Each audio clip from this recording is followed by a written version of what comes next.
McCrary from Amvest Capital, New York City. Welcome to the Amvest Capital Skeena webinar. Today's Tuesday, October 11th.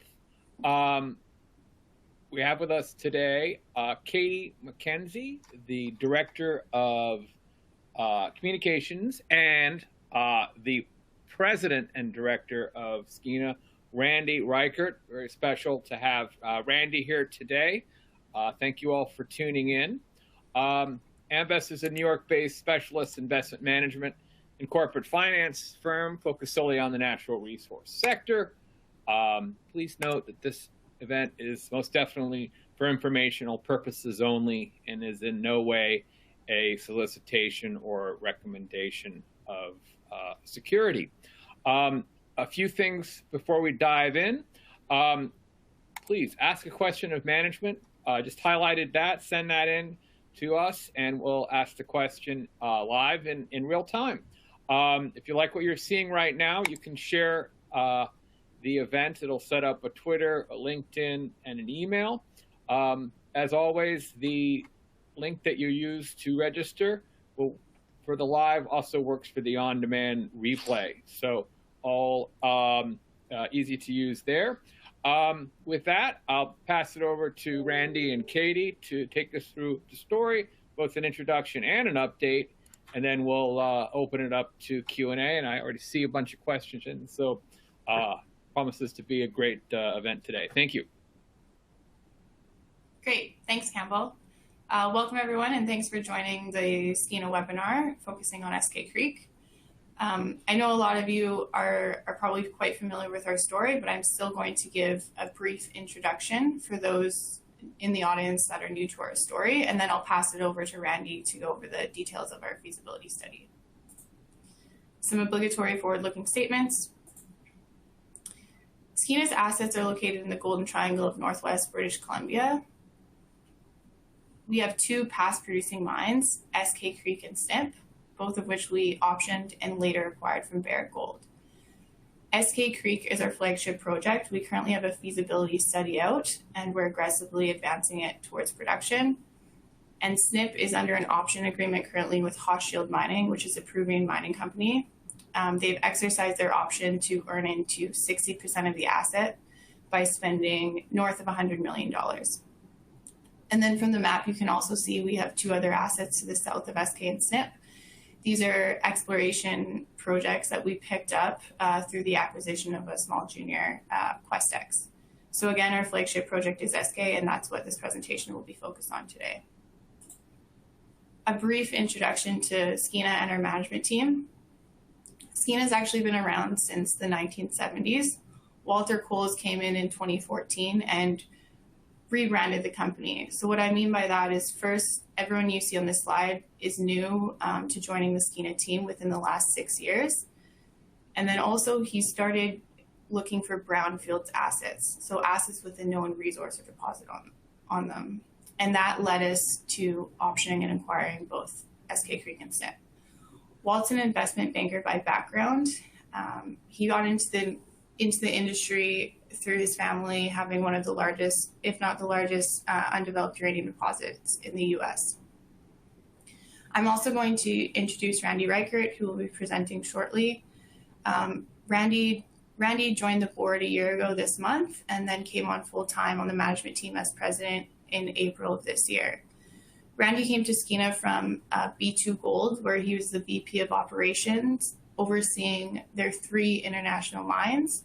Prior to that, he was the general manager at the Fekola mine, where he was instrumental in bringing the asset from development into production.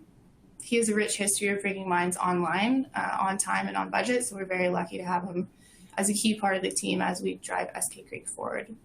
The rest of the management team you're likely familiar with, so I'm just going to jump into the next slide.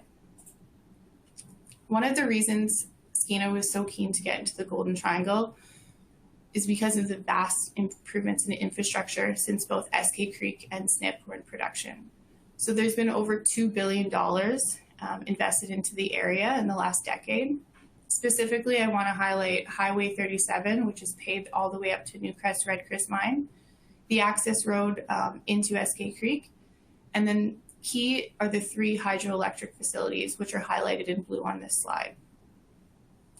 So to put this in perspective, historically, when SK Creek was in production in the early 90s and into the 2000s, up to 50% of the operating costs were due to power. And now we have access to 6 cents per kilowatt hour power. And as you can imagine, that completely changes the economics of the project. If you're unfamiliar with SK Creek, it was the highest grade gold mine in the world when it was in production. So it produced from 1994 to 2008. It produced 3.3 million ounces of gold and 160 million ounces of silver at just over 2.5 ounces per ton gold equivalent. So extremely high grades that you don't see today.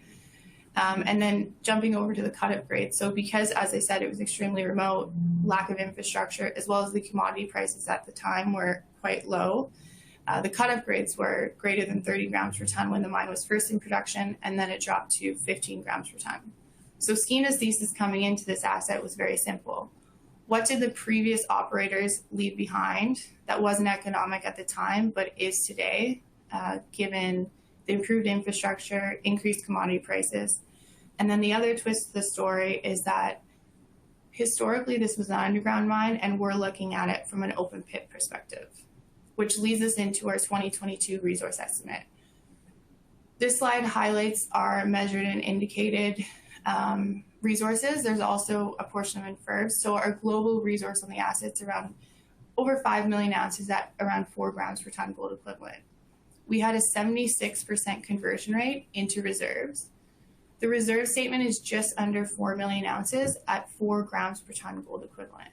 So historically, this was the highest grade underground gold mine, and now Skeena is looking at bringing it back online as one of the highest grade open pit gold mines. And just, as a reminder, worldwide average open pit grades is around 1 to 1.5, so we're about 3 times that. And the other thing I'd like to really highlight on this side is the amount of ounces in the proven category. So 2/3 of our reserves are in the proven category. So that's not very common, and that's just the nature of having a lot of historical drilling and then the infill drilling we did. So that confirms the mineralization that's there and high degree of certainty on our reserves. With that, I'm going to pass it over to Randy to go over the details of the feasibility study. Okay, thanks, Katie. Yeah, so a month ago we released a feasibility study, which was an update of the pre-feasibility, which was released earlier last year. When we look at the overall metrics of the feasibility, base case of $1,700 gold and $19 silver, we have an after-tax NPV of 1.4 billion Canadian, an after-tax IRR of 50%, and a 1-year payback. Also to note, the average grade of 3.87 grams per ton equivalent gold, quite high, and an average all-in sustaining cost life of mine of $652 an ounce. And then finally, the average production in years 1 to 5 is 430,000 equivalent ounces per year. So very good numbers overall. But I think what really makes the project special is just how robust it is.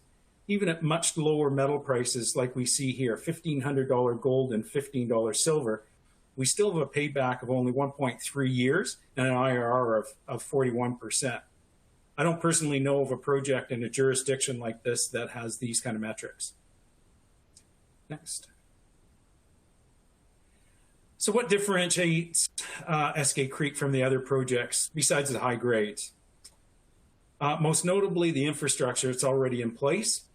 That'll help us get a start in construction quickly. That includes a man camp, offices, but also the permitted tailings storage facility, or TSF. That's normally a significant portion of a construction timeline and CapEx on any new project. SK Creek also has hydroelectric power 17 kilometers away from the site, and that'll provide a good, low-cost, and clean source of power for the project. Along with these, SK is located in an excellent jurisdiction with skilled labor and good support of the Tahltan First Nation. This is a First Nation that is very knowledgeable in terms of mining and projects, and which knows Skeena and SK Creek very well. Skeena's been working with the Toltan for around 6 years now. They've also made an investment in Skeena. Finally, the project still has a lot of exploration upside, and we're far from having everything outlined, with the deposit still open to the south, the north, and in places at depth. Next. This slide shows the layout of Eskay Creek and the project. The open pit shown in the bottom right, that shows the feasibility life of mine pit, along with the main waste dump just above and to the left in the slide. The plant site, that's adjacent to the waste dump or just slightly west, may not be the easiest to see on the slide and is relatively small size. As I'll point out, really the whole project is. The plant site area, the start of the pit, the roads, and then a few water ponds, that's really the extent of the earthworks for the project prior to operation. And then the permanent tailing storage facility, top left. This is a huge benefit to the project in terms of earthworks. We've got no HDPE liner required or embankments until year 4. That's well into production, and even then, what's required is quite limited. Next slide, Katie. Let me talk a bit about project risk. There's been quite a bit of press in the last 6 months regarding mine development projects going over budget. This slide shows some of the typical reasons for the overruns and project failures. So what are we doing at Skeena at Eskay Creek to mitigate this? Okay, to start, the size of the project is relatively small compared to many projects. This is in part due to the brownfields nature of the project and the excellent infrastructure that already exists. By far the biggest component of this project will be the construction of the plant. Lately, more projects have been going over budget due to the earthworks overruns and increases to mill capex. Eskay benefits from a small earthworks component, and we've done significant work over the last 2 years in geotechnical characterization of the site, and we're confident in all of our planning. Skeena already has a management team in place with significant experience in mine development projects, and we will continue to add key personnel who also have this experience. The contracts that will be negotiated knowing where the areas where cost overruns typically occur. Skeena has also been working hand in hand with the Toltan First Nation and the government regulators so that no surprises arise in the permitting process or during the construction. On the technical aspects, we've done a significant amount of MET testing and continued this throughout the past summer. As well on the mine side, the reserve, as Katie pointed out, 2/3 of the ounces are in the proven category. This is something that gives us a great deal of confidence in our gold and silver estimates, and we'll continue to improve on the mining plan over the next 6 to 9 months. Finally, we're confident that our CapEx estimates have included the inflation we've seen over the last couple of years.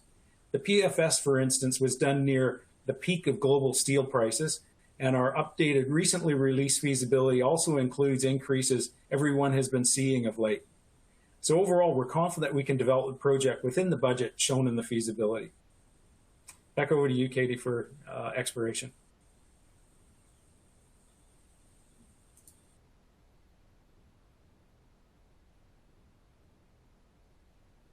Katie? Apologies. Thanks, Randy. As Randy mentioned previously in the presentation, there's significant areas in the presentation that are still open in terms of exploration. So to the north, to the south, along strike of the deposit, as well as at depth. So up until this year, we've been very focused on infill drilling the asset. And the reason for that is because we wanted to get Eskay Creek through the economic studies so we could start the permitting process. As we all know, the permitting process in BC is significant. It takes some time. So now that we've done that, we're able to focus on exploration drilling. So excitingly, we have a 60,000 meter drill program that's ongoing for 2022. A lot of that is focused on exploration. So there's kind of two categories to Skeena's exploration at the moment at Eskay Creek. One is near surface open pittable ounces, and the second is the underground targets. So first, to run you through some of the recent discoveries that we've made. So the new 23 zone, which was announced earlier this year, that's 200 meters east into this section. So the gold that you see on this long section is our current resource, and the pit outlines are highlighted in white. So 200 meters east into this section, we put some drill holes into the ground, and we saw significant mineralization over anywhere from 60 to 90 meters, a gram to 2 grams. So we're doing some additional drilling to understand how big this is, and then we'll also be doing some infill drilling to actually add this into the resource update next year, and then hopefully the feasibility study update. And then the second area that the second discovery I should say we recently announced is the new 21A West Zone. So this is very exciting because it's in pit mineralization that we've directly converted waste to ore. So I have a section on that I'll show you in a minute. But I mean, the reason that this is happening at SK Creek is because historically, Barrick did selective sampling because they were so focused on that 2.5 ounce per ton material. So that's why this was missed.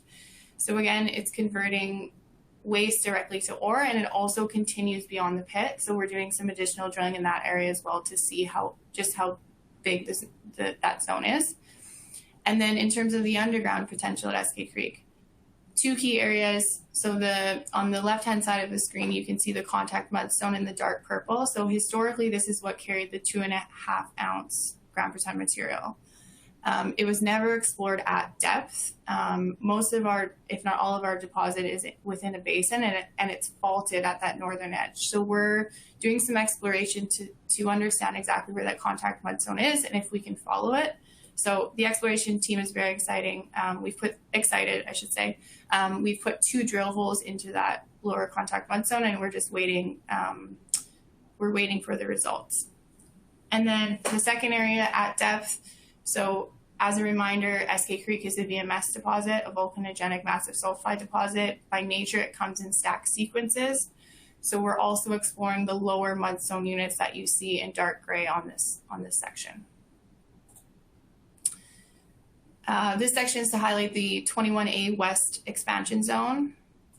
As I mentioned, we had a significant hit, 48 grams over 12 meters. That's converting waste directly to ore. This is also decreasing our strip ratio and a direct increase to our NPV. So you can see in light blue the proposed holes that we have around it to understand just how big it is. This is the new 23 zone that I had mentioned, 200 meters east of our current pit, or into the section that we just looked at. And we're seeing a gram to 2 grams over anywhere from 60 to 90 meters. Again, we're doing some follow-up drilling here as well as some infill drilling to hopefully add it into our resource in 2023.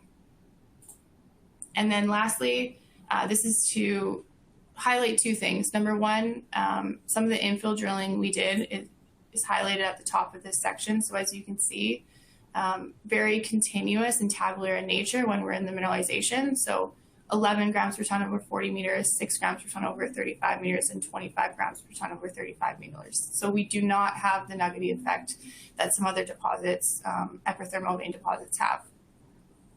We let some of these infill drill holes go into the lower mudstone units, and as you can see, we tagged into 300 grams over 2.2 meters, 12 grams per ton over 6 meters, and then in the even lower mudstone, 6 grams per ton over 4.2 meters. So these results are based on, a handful of drill holes. So we're looking forward to following these up in the exploration that we have planned moving forward. And with that, Randy, I'll pass it back over to you. Okay, thanks. So this slide shows the key project timeline milestones that are coming up. First, we're going to continue to have exploration results released throughout the rest of 2022 and in 2023 as we see assays come in from, first of all, this year's drilling, and then as we continue exploration next year. We're expecting the permitting charter to be signed shortly and the impact benefit agreement with Toltan, and both of these should be out in Q1 of next year. Following this, we expect to announce a full project financing package sometime in the first half of next year. We're considering all options at this point. It's going to be a competitive process. It's well underway. It's been very well received. And what will, in the end, provide the best value to our shareholders is what will be done. And then in the first half of 2023, we also expect to put out an updated resource. This will include all of the drilling from September 2021, which was the cutoff for the feasibility study, through including the 2022 drilling program. And then in Q2 next year, we expect to receive the JA1 permit. This is the permit that's going to allow us to do a bulk sample, but really this is what will allow us to start some of the early construction work in 2023 and 2024 prior to receiving the final JA2 permit. In this work, we want to complete the mill area earthworks, some of the water ponds and roads next year, followed by mill foundations and building and a little bit more earthworks around the pit area next year. And then finally, next year we're looking to complete an updated feasibility study.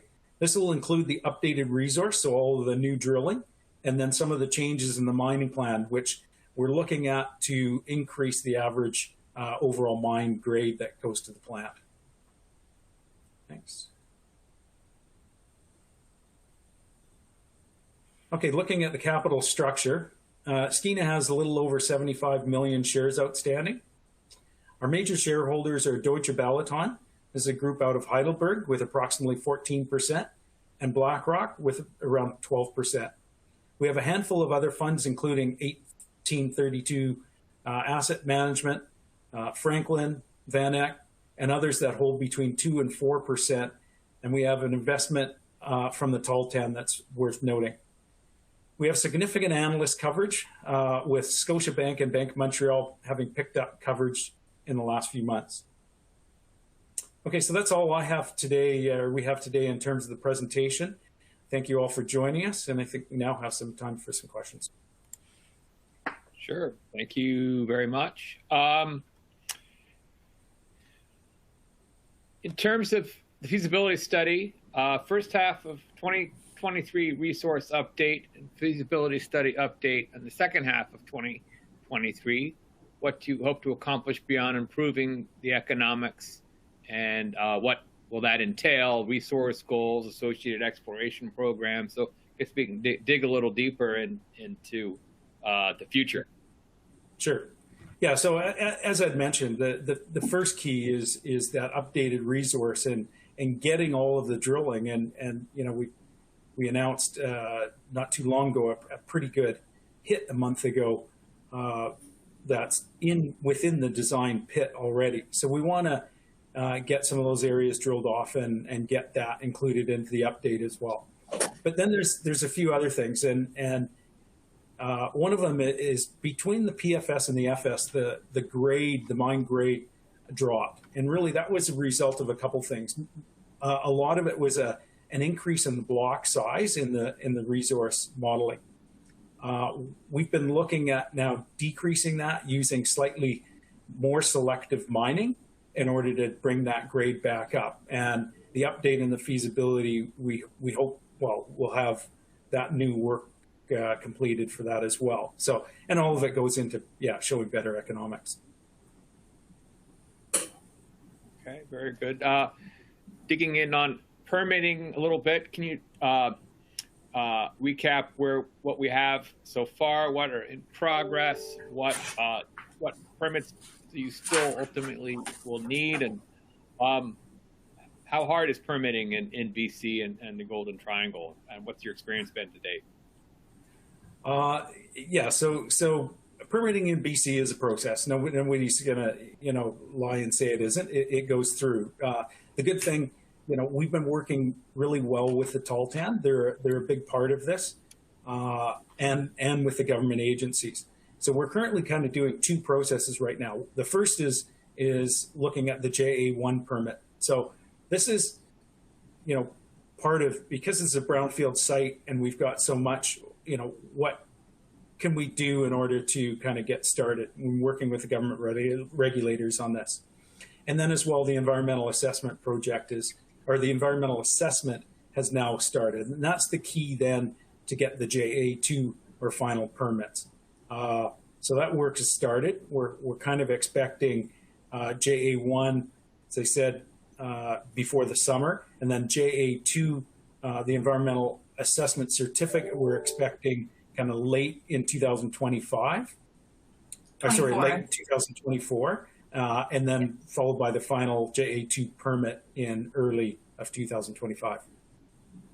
So that will outline 3 years of a build. Sorry, Randy, just to add to it. So the JA1 will build in the summer of 2023 and the summer of 2024, and then we'll receive the final EA certificate end of 2024, the JA2 permit beginning of 2025, and then the final build in 2025, which will get us into production by the end of 2025.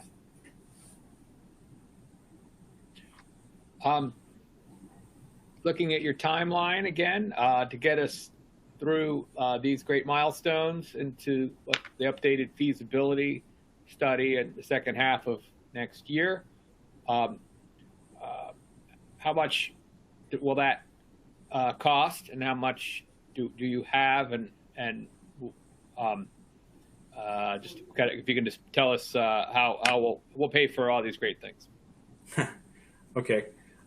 Yeah, so as I mentioned, we are looking at doing project financing. We're well into that right now. So the project financing's, looking at getting a fairly significant portion of the 600 million CapEx and using that prior to the final permits. And there's different ways that we're looking at doing that. To pay for the feasibility and all correct. that, or okay. Yeah. So yeah, go ahead, Katie. I was just going to mention a cash on hand. So we recently did a $34 million raise, and that brought us up to around 50 million cash. But then we purchased the 0.5% NSR buyback from Barrick, which was 17.5 million. So that leaves us with around 30 million cash. So that we foresee that getting us to the project financing announced next year, with the caveat that, depending on what we find drilling, because we continue to find great results, that would be the only caveat. But yeah, and that I should add, that's along with, we're looking at doing a process here now to sell that 0.5% royalty, and there's a minimum on that through the deal we made with Franco-Nevada. That's 22.5 million, but we expect in a competitive process to do quite a bit better than that. All right. Can you talk about your hydropower and any kind of terms you have for hydropower? Yeah, we're still working on the exact terms right now. It's one of the things we expect to have an agreement on, not too long, probably in Q1 of next year with the local operator is a company called Coast Mountain. That's who we'll tie into. So it's their power lines that we use for part of this. Their power lines do connect into the BC Hydro grid, and that grid is where the rates are set. So the industrial rate for that area of British Columbia is 6 cents a kilowatt hour. So that's what we'll do on that. And then the rest of the tolling charges on the lines, we're just kind of in negotiations right now. Randy, you have a background all over the world: Mali, Russia, Brazil, Kazakhstan. Now you're in BC again. What did you see that said to you, or when were you confident that Eskay Creek was going to be a mine again? Yeah. So going back, actually, when I was in EIT, I worked at SNP, so I know that area fairly well. Yeah. As well, and had good friends who worked at Eskay Creek back in the day. So I've always kept an eye on the project. Really liked the project. Been talking with Walter over, for quite a few years, getting to know him, and really when I saw the team, became a director a year ago, and dug into the project. The more I looked, the more kind of I liked the project. Saw that it was a project that was fairly readily buildable in terms of projects. Wasn't anything too complicated that way. and the robustness of it was just, an obvious one.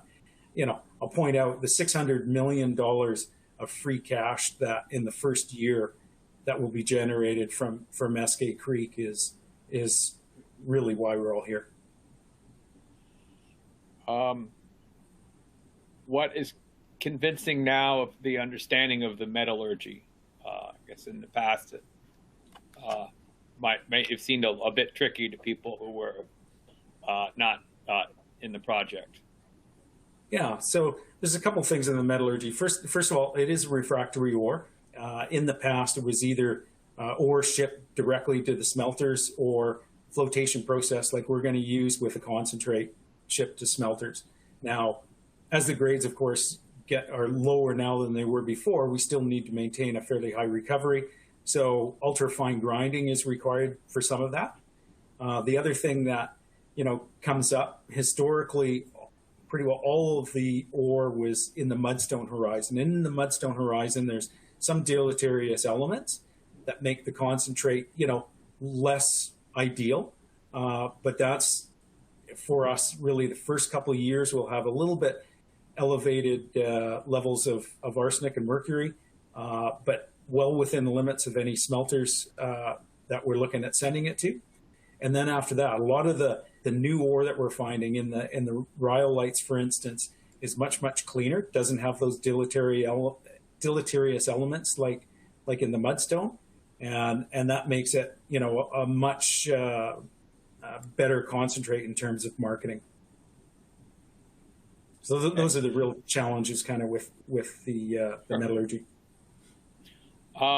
People always ask this, and it's always a great question. And you probably can't answer some of it, but what is the level of interest from the majors? And do you think you might want to add higher grade resources to the situation? Is exploration potential significant enough in terms of the land package to extend the life? I guess, could you add any more to an already exciting delineated asset here that would make this further irresistible to a third party? Sure. So yeah, and of course there's some interest from other parties, but right now we're focused on getting the feasibility study done. We're kind of focused on getting the updates done and the exploration done as well. Of course, we're always open to looking for, value for shareholders. Right now we see the overall market cap and the share price as being much lower. Like I mentioned, first year, this will generate 600 million Canadian in free cash flow. That's more than our market cap is today. In terms of exploration, yeah, we're still excited. I don't know, maybe Katie, you want to comment a little bit on the exploration side? Sure.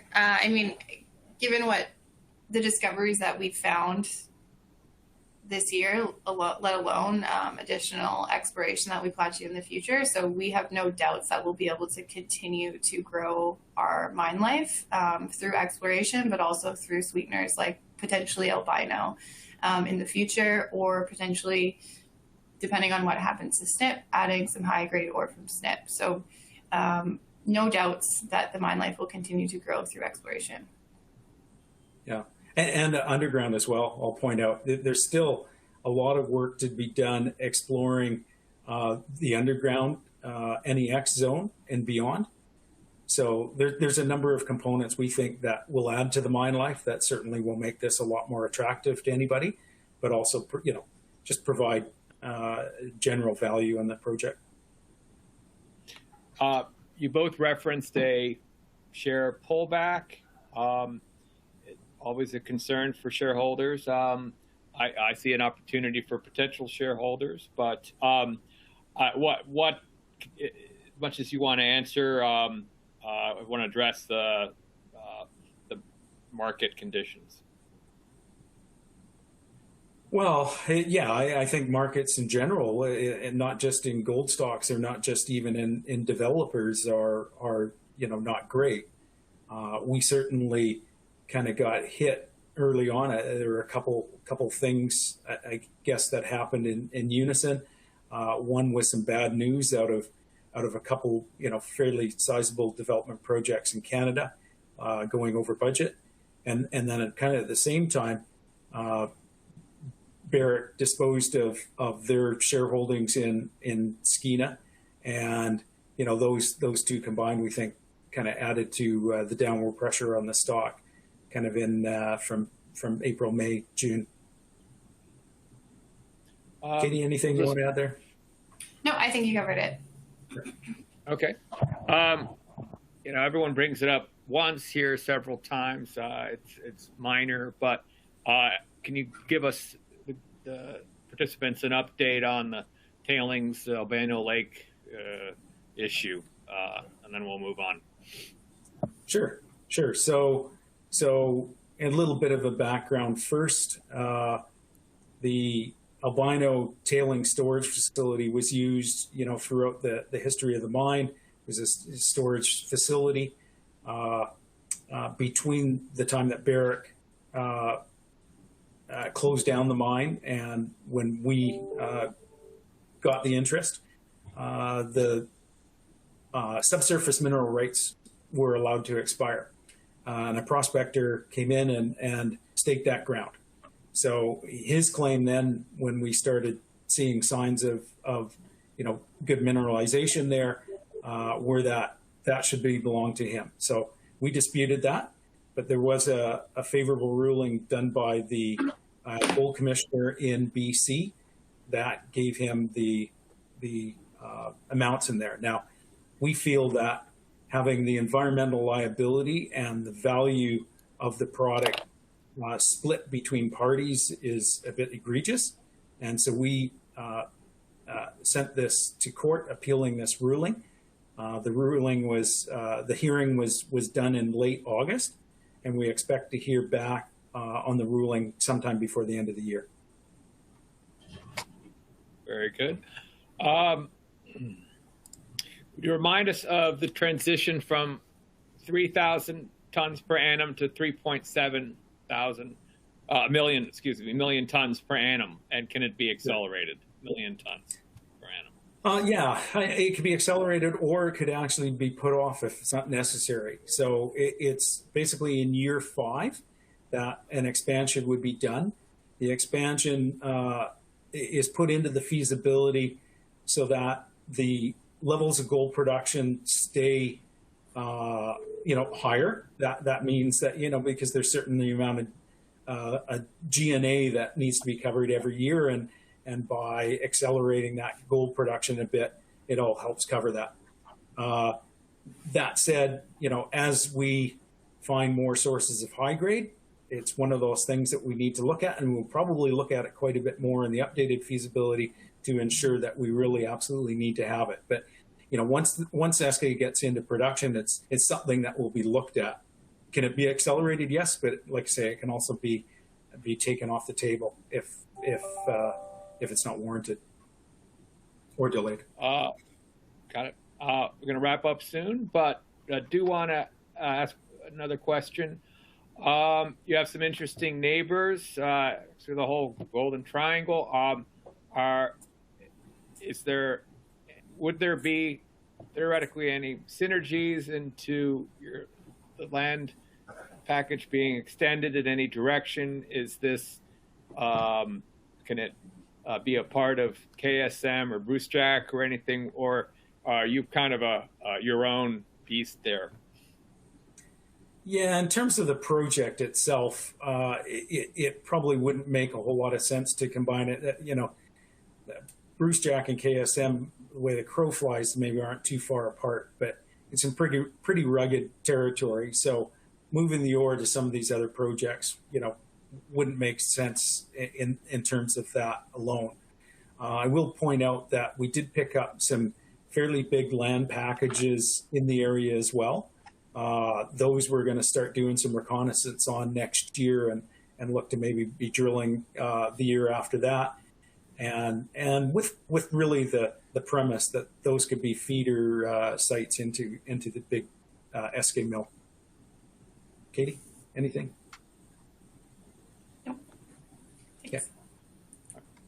Very good. Want to thank everyone for their great questions and for following Skeena. And thank you, existing shareholders and people who are new to Skeena.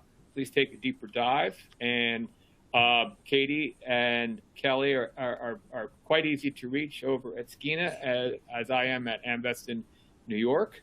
And didn't get to all your questions, so if you're feeling you have to have it answered, reach out to us further in your terms. Reach out to us or to Skeena, and we'll give you the time. With that, I'll pass it back to you, Randy and Katie. And you know, it's all about future promises and catalysts. And so, recap once again.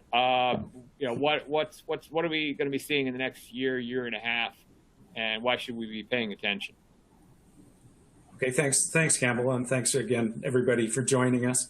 And yeah, for the next year and a half, exploration is going to be one of the drivers, along with just advancing the project and moving along and getting, you know, more value added to the project through an updated resource and feasibility study. All right. Thank you all. Thanks and all. Please share your feedback. Would much appreciate it. Very good.